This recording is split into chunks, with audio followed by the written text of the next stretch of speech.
মানুষের ভিতরে এখন একটা ঈদ উৎসব বিরাজ করতেছে।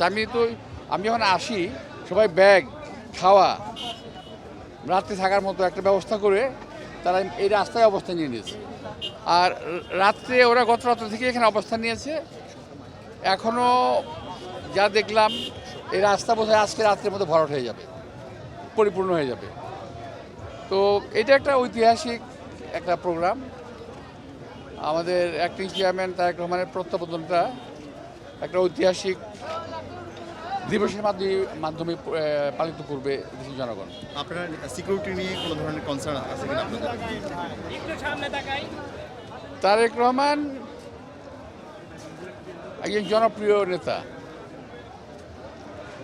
তার সিকিউরিটি প্রবলেম থাকার কথা না। তারপরেও দেশে অনেক সমস্যা হচ্ছে, সেই কারণে আমাদের কিছু সিকিউরিটি মেজার নিতে হচ্ছে এবং সেটা আমরা নেব। রাষ্ট্রকে আপনাদের সহযোগিতা করছে কিনা? রাষ্ট্র না, কিছু আইনি প্রতিষ্ঠান আমরা সহযোগিতা করছে। রাষ্ট্রের কথা বলতে পারবো না। কিছু আইনি প্রতিষ্ঠান যেমন পুলিশ সহ অন্যান্য প্রতিষ্ঠানগুলো সহযোগিতা করছে।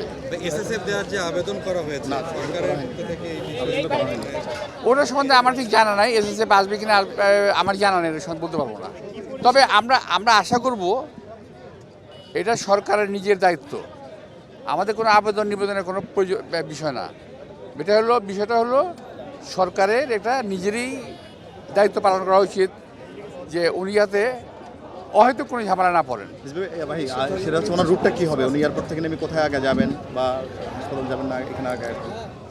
উনি এয়ারপোর্ট থেকে নেমে এখানেই প্রথম আসবেন। এখান থেকে হয়ে উনি যাবেন আমাদের দেশনেত্রী বেগম খালেদা, অর্থাৎ ওনার মাকে দেখতে যাবেন উনি। তোমরা কি বুঝতে পারছো না অবস্থা দেখে? সবার হাতে ফ্ল্যাগ, সবার হাতে খাওয়া, সবার হাতে ব্যাগ।